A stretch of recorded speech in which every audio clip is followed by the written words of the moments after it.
The quantum wisdom of Musashi, how solitude aligns your soul with purpose.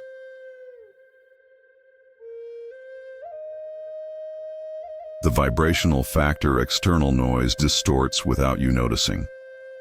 Close your eyes for a moment and imagine your soul as a magnetic field, finely tuned to the frequency of your deepest truth.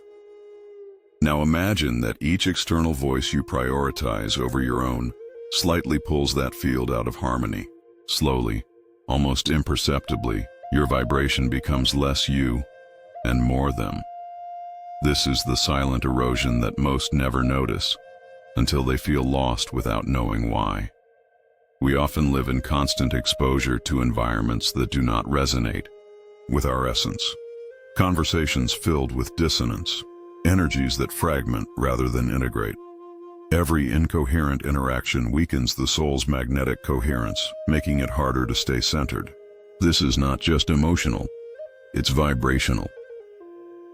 The body, as Bruce Lipton teaches, reads environment as signal, and incoherence depletes the field.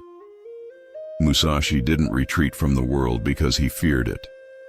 He chose solitude because he understood something few do. Clarity requires distance. He walked what he called the path with no path, a way of aligning not with expectation, but with essence. His silence was not withdrawal, it was recalibration. Quantum physics supports this. The observer affects the observed. Every external gaze, every projected expectation, subtly influences your reality's collapse into form. The more we let others define our experience, the less we collapse the reality that is truly ours. Musashi's solitude was a refusal to let the world collapse a version of him that wasn't aligned. And so the question becomes, how often are you living as a response to noise rather than a reflection of soul? If your internal field feels scattered, if your thoughts feel foreign, perhaps it's not confusion, perhaps it's interference. And in that case, solitude is not escape. It is the sacred act of realigning your vibration with the truth that never left. The silent mistake of distracting yourself with connections that occupy but do not expand. The quantum paradox of fertile emptiness. When nothing happens, everything aligns. The ego fears emptiness. It rushes to fill every silence, to label every pause as failure. But the awakened soul sees something else. A vibrational womb. A sacred stillness where unseen alignments take place. This is the paradox of the void. When nothing visible is happening, the deepest shifts are occurring. Musashi trained in solitude not to escape action, but to prepare for it in its most refined form. In quantum terms, the field responds not to noise, but to coherence. The collapse of possibility into form requires stillness. The mind and heart must quiet long enough for a single intention to take shape. This is why so many attempts to manifest fail. They are too cluttered. The signal is weak. But, in true stillness, the soul becomes a precise transmitter. The field listens and responds.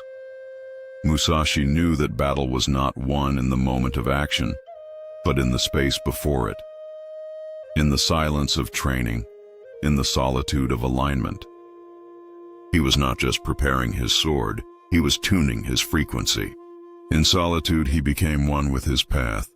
That level of presence cannot be faked. It can only be cultivated.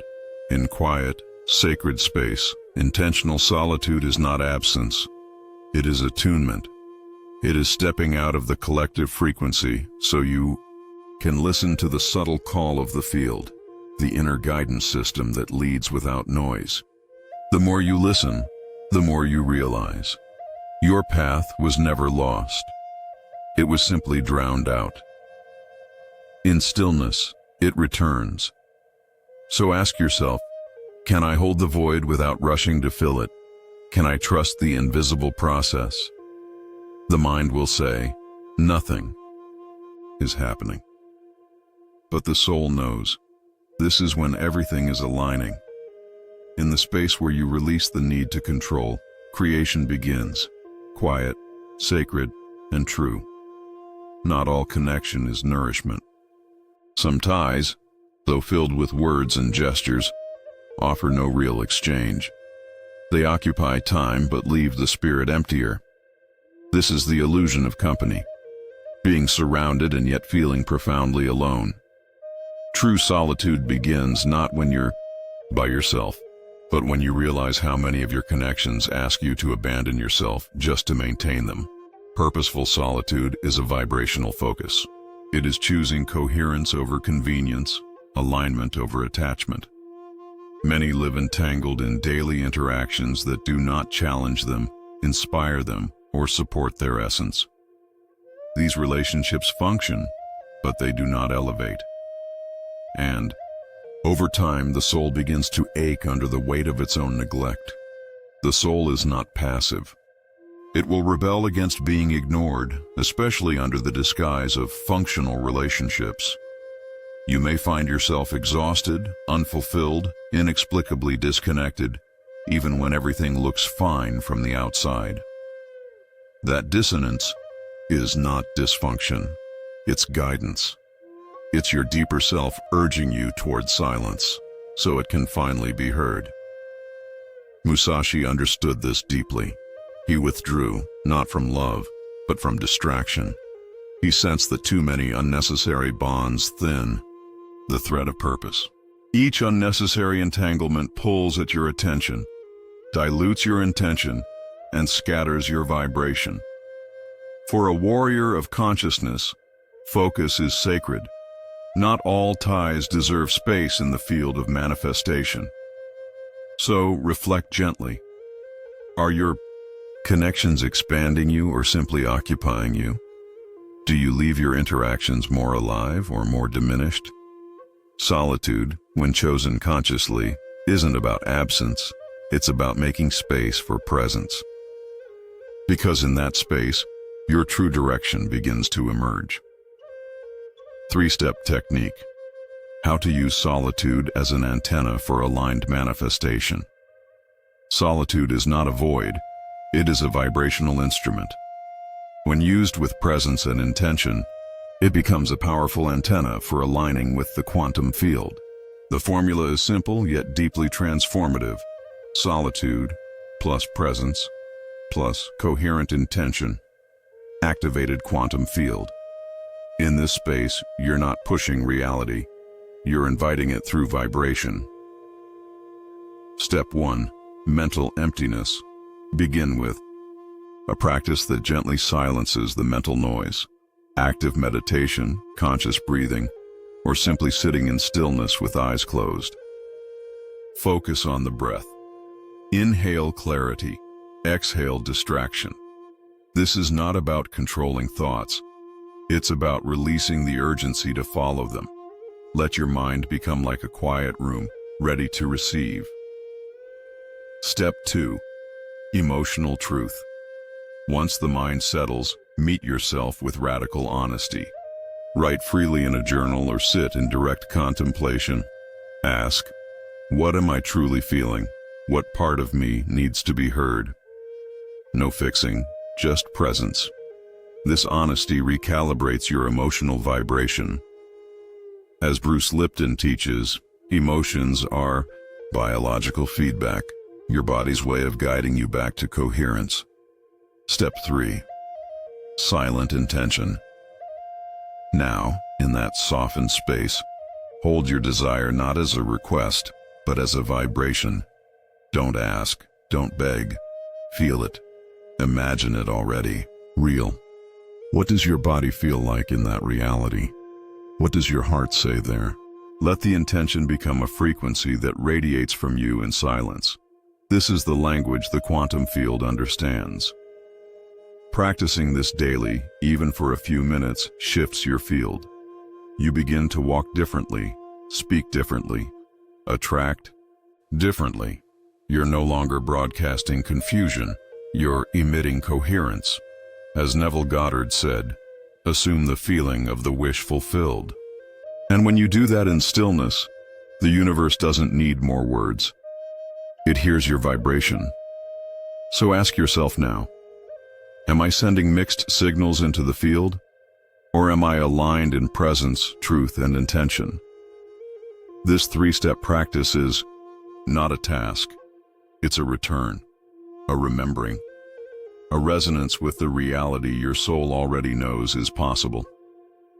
Symbolic metaphor, the still lake that reflects the sky, only when the wind stops.